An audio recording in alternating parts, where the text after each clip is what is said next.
Bonjour à tous. Des catéchumènes toujours plus nombreux à répondre à l'appel décisif, le pronostic vital du pape les plus engagés et la condamnation des violences en Syrie par les églises chrétiennes. C'est aujourd'hui dans Cycle la sélection de l'Info catholique.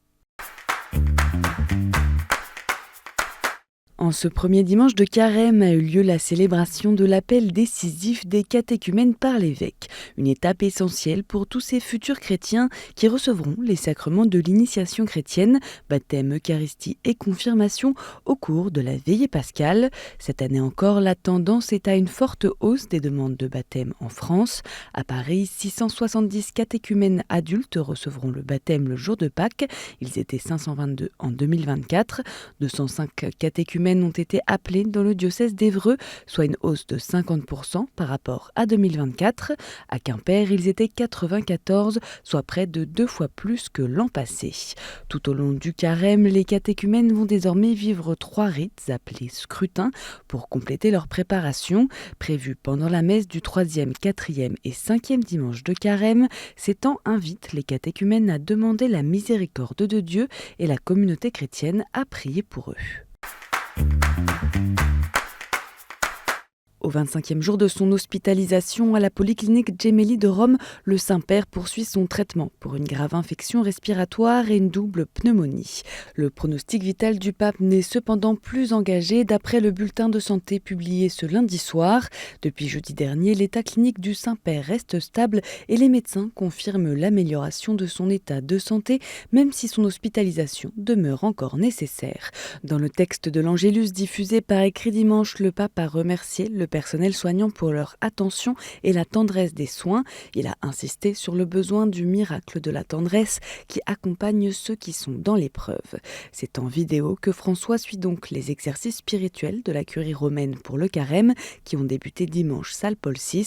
Jusqu'à jeudi soir, la récitation du chapelet pour la santé du pape François aura ainsi lieu dès 18h avec les membres de la curie. Elle sera diffusée en direct sur le site internet de KTO puis rediffusée à 20h sur notre chaîne. Des milliers de pèlerins venus du monde entier se sont rassemblés sur la place Saint-Pierre ce dimanche pour la messe du jubilé du volontariat. Cette célébration a été présidée par le cardinal Michael Czerny qui a lu l'homélie préparée par le pape François, toujours hospitalisé. Dans son homélie, le pape a remercié les bénévoles en affirmant que votre dévouement donne de l'espérance à toute la société car, à l'exemple de Jésus, vous servez votre prochain sans vous servir de lui. Comme symbole de sa présence, le blason du pape a été déployé à la loggia de Saint-Pierre, signifiant que François s'était uni spirituellement à la célébration jubilaire depuis sa chambre d'hôpital. Les patriarches chrétiens de Syrie ont dénoncé samedi les violences perpétrées à l'ouest du pays depuis 4 jours. Cette déclaration commune est signée par Jean X, patriarche orthodoxe d'Antioche, Ignace Afram II, primat de l'église syriaque orthodoxe, et Joseph Apsi, patriarche de l'église grecque catholique melkite. Depuis jeudi, la région près de Latakié, berceau de la communauté alaouite dont est issu Bachar al-Assad, était le théâtre d'affrontements entre des partisans du dictateur déchu et les forces de sécurité, auxquelles se sont ajoutées des exécutions de civils. Près de 1000 victimes sont à déplorer. Des massacres de citoyens innocents, dont des femmes et des enfants, que condamnent fermement les 3 patriarches. Ils appellent à accélérer la mise en place de conditions propices à la réconciliation nationale entre le peuple syrien. Le Vatican invite musulmans et chrétiens à être de véritables frères en cette année où les dates du Ramadan et du Carême coïncident en partie. Dans ses vœux annuels aux musulmans pour le Ramadan, le dicaster pour le dialogue interreligieux a souhaité que les fidèles des 2 religions soient davantage que de simples collaborateurs pour un monde meilleur et affirme que l'amitié est possible malgré le poids de l'histoire et les idéologies qui enferment. Dans un monde marqué par les injustices, les conflits et les incertitudes du futur, le Vatican appelle à refuser toute forme de violence, de discrimination ou d'exclusion.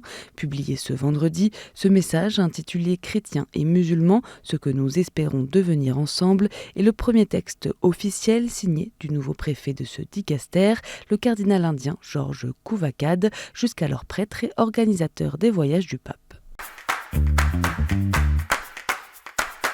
Et en bref, un Français nommé à l'Académie pontificale des sciences. Ce jeudi 7 mars, le bureau de presse du Saint-Siège a annoncé que le généticien Olivier Pourquier, spécialiste de l'axe musculo-squelettique, faisait partie des 5 chercheurs nommés par le Saint-Père comme membres ordinaires de cette institution qui rassemble 80 scientifiques du monde entier, quelle que soit leur confession, nommés à vie par le pape après avoir été élus par leurs confrères. Vendredi dernier, premier vendredi de Carême, une messe commémorant le couronnement d'épines du Christ a été présidée par le cardinal Pier Battista Pizzaballa, patriarche latin de Jérusalem, au couvent de Lecce Homo, tenu par les sœurs de Notre-Dame de Sion et la communauté du Chemin Neuf dans la vieille ville de Jérusalem.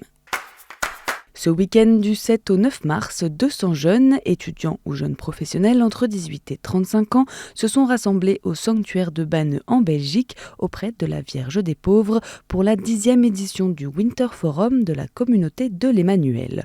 Au programme de cette retraite, adoration, messe, veillée de louanges, temps d'enseignement et même une comédie musicale préparée par les jeunes.